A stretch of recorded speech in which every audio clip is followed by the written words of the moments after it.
bem-vindos ao Preveste UEA. Sou o professor Paulo Silva, sou homem de 50 anos, sou pardo, cabelo corte militar, tenho estatura mediana. Estou trajando calça jeans e camisa preta. Nossa sala de aula é em um estúdio de TV, estou ao lado de uma tela interativa que utilizarei para fazer anotações. Muito bem, caro vestibulando, na aula de hoje faremos uma revisão sobre um poliedro chamado de prisma, tá? E um corpo, um sólido de revolução chamado de cilindro, ok? Vamos lá.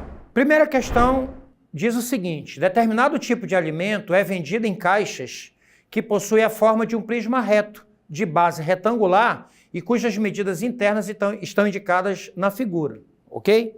Sabe-se que o alimento ocupa 80% da capacidade total da caixa e que uma pessoa utiliza 70 centímetros cúbicos dele para preparo de uma torta. Dessa forma, o número máximo de tortas que poderão ser feitas com conteúdo de uma caixa desse produto é letra A, 42, letra B, 40, letra C, 38, letra D, 36 e letra E, 34, ok? Vamos à resolução da primeira questão. Ora, como foi dado as dimensões da caixa, podemos calcular o volume da caixa pelo volume de um prisma, ok? Lembrando que o volume de um prisma é dado pela área da base vezes a altura. Ora, a área da base é a área de um retângulo. 5 vezes 20 vezes a altura, que é 30. Eu acabo concluindo, então, que o volume total da caixa é 3.000 centímetros cúbicos. Mas, por hipótese, o volume de alimento, o volume que o alimento ocupa nessa caixa é apenas 80%.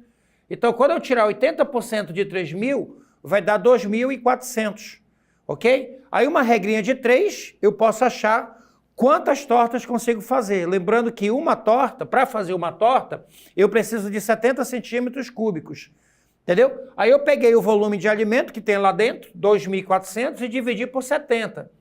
Ora, 240 dividido por 7 vai dar em torno de 34,2. Como ele quer saber a quantidade máxima de tortas, chegamos à conclusão, então, que nós conseguimos fazer 34 tortas com conteúdo de alimento dentro da caixa. Resposta, letra E, ok? Vamos agora à participação do nosso aluno Gui.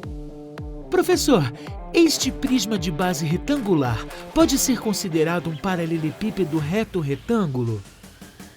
Respondendo à pergunta do aluno Gui, com certeza, Gui. Pelo fato de o prisma ser um prisma reto de base retangular, ele pode ser, sim, considerado um paralelepípedo reto-retângulo. Beleza? Vamos à questão de número 2, que diz: uma caixinha de papelão tem a forma de um prisma reto de base quadrada, com 6 centímetros de lado e altura H, conforme mostra a figura. Sabendo que o volume dessa caixinha é de 288 centímetros cúbicos, pode-se concluir corretamente que o valor da sua área lateral em centímetros quadrados é letra A, 192, letra B, 170, letra C, 154, letra D, 128 e letra E, 96. Vamos à resolução da questão de número 2. Vamos lá. Podemos calcular novamente o volume da caixinha, que é um prisma reto de base quadrada, como sendo a área da base vezes a altura, ok? Então, o volume de um prisma, sendo dado por essa expressão, nós podemos, então, substituir os valores que foram dados no exercício. Por exemplo, o volume foi dado como 288, a área da base era de um quadrado, de lado 6. 6 ao quadrado, 36. Então, eu montei uma expressão para achar a altura dessa caixinha. Ora, se eu dividir por 36 dos dois lados, eu acabo concluindo que a altura da caixinha é 8, ok? Só que nós temos 4 faces laterais, que na verdade são 4 retângulos. Então, a área lateral vai ser dada como sendo 4 vezes a área de uma face. 6 vezes 8 é a área de uma face, vezes 4. Eu vou ter, portanto, que a área lateral dessa caixinha vale 192 centímetros quadrados. Resposta na letra A, beleza? Vamos à terceira questão, que diz o seguinte: um cubo de isopor foi cortado em 2 paralelepípedos reto-retângulos congruentes, cada um com área total igual a 144 centímetros quadrados, ok? A medida da aresta desse cubo é letra A, 6 centímetros, letra B, 8 centímetros, letra C, 12 centímetros, letra D, 18 centímetros e letra E, 24 centímetros, ok? Vamos à resolução da questão de número 3. Vamos lá. Ora, por hipótese, foi pedido a aresta do cubo e também foi dito que o cubo foi dividido em dois paralelepípedos reto-retângulos congruentes, ou seja, essa divisão foi feita por um plano paralelo às bases exatamente no ponto médio da aresta. Tudo bem? Aí eu desenhei o cubo originalmente, percebam que ele está pedindo a aresta A, e aí eu desenhei aqui embaixo um dos paralelepípedos, ok? Ora, eu lembro bem que a área total do paralelepípedo, ele é dada por duas vezes A vezes B, mais A vezes C, mais B vezes C, onde A, B e C são as arestas do paralelepípedo. Então vamos lá. Área total, duas vezes A vezes A sobre 2, mais A vezes A, mais A vezes A sobre 2.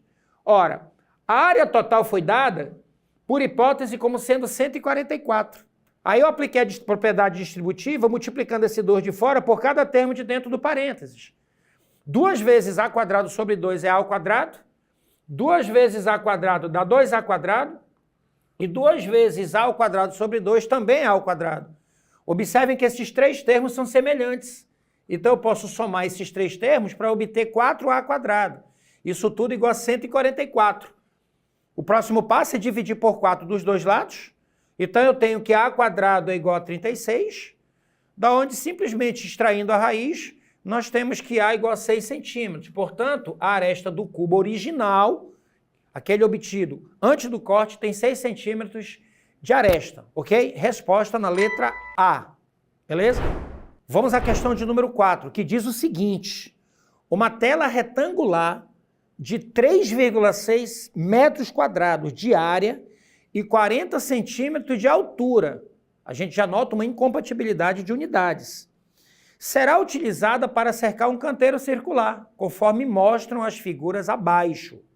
Sabendo que 1 metro quadrado é 10.000 centímetros quadrados e utilizando o π como 3, ele quer saber a área do canteiro circular. Lembrando que o canteiro aí, no caso, é um círculo em metros quadrados. Então, a área do canteiro em metros quadrados é: letra A, 4,75, letra B, 5,25, letra C, 5,85, letra D, 6,25 e letra E, 6,75. Vamos à resolução da questão de número 4. Bom, gente, observem que, por hipótese, nós temos a tela. Essa tela vai ser usada para cercar esse canteiro. Sendo assim, a tela representa aqui a área da tela, que foi dado como 3,6 metros quadrados, é a área de um retângulo, que é a base vezes a altura. A incompatibilidade de unidades faz com que eu tenha que transformar esses 40 centímetros, que vai dar exatamente 0,4 metros, dividindo por 100, ok? Então, observem só. A área lateral, que é exatamente a área da tela, foi dada como 2π vezes RH, a área lateral do cilindro. A área lateral foi dada, que é a área da tela, como 3,6. 2 vezes o π, que por hipótese é 3, o raio da base é o que eu quero, e a altura, que é 40 centímetros, transformando em metro, eu coloquei como 0,4. Ora, isolando o valor do R, que é o que eu quero, 3,6, 2 vezes 3 vezes 0,4, 2,4. Fazendo as devidas simplificações, a gente chega à conclusão que o raio da base do canteiro, né, que seria o raio do círculo, 3 sobre 2 metros. Vamos então achar a área do canteiro como sendo a área do círculo. Observem só. A área da base, que é a área do círculo, π vezes r ao quadrado. A área da base, o π, por hipótese, é 3. O raio que eu acabei de achar, 3 sobre 2 elevado ao quadrado. Ora, 3 ao quadrado é 9 vezes 3, 27. 2 elevado ao quadrado é 4. Fazendo essa divisão, 27 dividido por 4, a gente chega à conclusão de que a área do canteiro, a área do círculo, que corresponde à área da base do cilindro, 6,75 metros quadrados. Beleza? Resposta na letra E, ok? Vamos à participação do nosso aluno Léo. Professor, podemos afirmar que a área da tela retangular é a área lateral do cilindro? Respondendo à pergunta do nosso aluno Léo, com certeza, Léo. A tela no qual foi dado o valor da área corresponde exatamente à lateral do cilindro. Portanto, foi dado a área da tela, foi dado, portanto, usado a área lateral do cilindro. Beleza? Vamos à questão de número 5, cujo enunciado diz o seguinte: a figura indica as medidas internas do diâmetro da base e da altura de um pote, de forma aproximadamente cilíndrica, que está cheio de arroz. Então vocês notam que, por hipótese, o diâmetro é 12 e a altura é 24, ok? Admitindo-se que a densidade do arroz seja de 1,2 gramas por centímetro cúbico e que a massa de um grão de arroz seja de 0,04 gramas, o número aproximado de grãos de arroz contidos nesse pote está entre letra A, 60 e 90 mil, letra B, 200 e 300 mil, letra C, 20 e 50 mil, letra D, 120 e 170 mil e letra E, 5 e 10 mil, ok? Vamos à resolução da quinta questão, então. Vamos lá. Ora, por hipótese, nós temos que o volume do pote, ele pode ser calculado usando a expressão do volume do cilindro, ok? Então, o volume do cilindro, π, área da base, π vezes r ao quadrado vezes h. O volume vai ser dado como π, eu considerei o π como 3, então 3 vezes a área da base é a área do círculo. Lembrando que se o diâmetro é 12 e o raio é 6, então fica π, que é 3, vezes o raio da base, que é 6 ao quadrado, vezes 24. Fazendo essa multiplicação, eu chego à conclusão de que o volume do pote, o que cabe de arroz dentro dele, é 2.592 centímetros cúbicos, beleza? Só que agora eu preciso envolver a densidade que foi dada para eu achar a massa de arroz que cabe dentro desse pote. Então, lembrando que a densidade é a razão entre a massa e o volume. Aplicando a propriedade fundamental das proporções, o produto dos meios é igual ao produto dos extremos. Aí eu chego que M é igual a dV.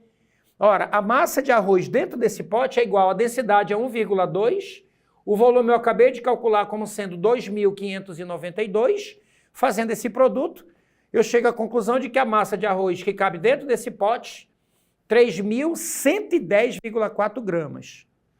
Tudo bem? Observem agora que eu vou fazer uma regra de 3 para saber quantos grãos de arroz cabem dentro desse pote. Observem só. 1 grão de arroz, por hipótese, tem massa de 0,04 gramas.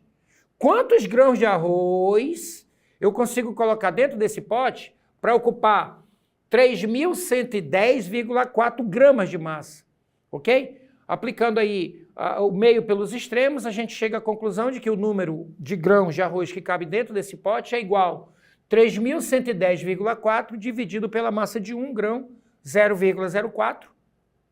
Chegamos à conclusão, então, que o resultado dessa divisão vai me dar 77.760 grãos. 77.000 está entre 60 e 90 mil, a resposta encontra-se na letra A, ok? Muito bem, meu caro vestibulando, na aula de hoje fizemos a revisão de 2 sólidos de extrema importância para a prova da UEA. O primeiro, dentro da classe de poliedros, que é o prisma, e o segundo, um sólido de revolução chamado cilindro circular reto. Demos ênfase a 2 cálculos extremamente importantes para cada um deles, que é o cálculo de área e volume para um, área e volume para o outro. No caso do prisma, a gente destaca o cubo e o paralelepípedo, que são muito recorrentes em prova, ok? E no caso do cilindro circular, nós vimos o cálculo da área lateral, da área da base e do volume. Observamos na aula que os volumes são calculados por expressões muito parecidas. Área da base vezes altura para o prisma, área da base vezes altura para o cilindro. Lembrando que no cilindro, a área da base essencialmente é a área de um círculo, π vezes r ao quadrado, ok? Assuntos extremamente importantes para o vestibular da UEA, ok? Baixe o aplicativo do Preveste UEA e siga as redes sociais do Preveste UEA para não perder nenhuma novidade. Até mais!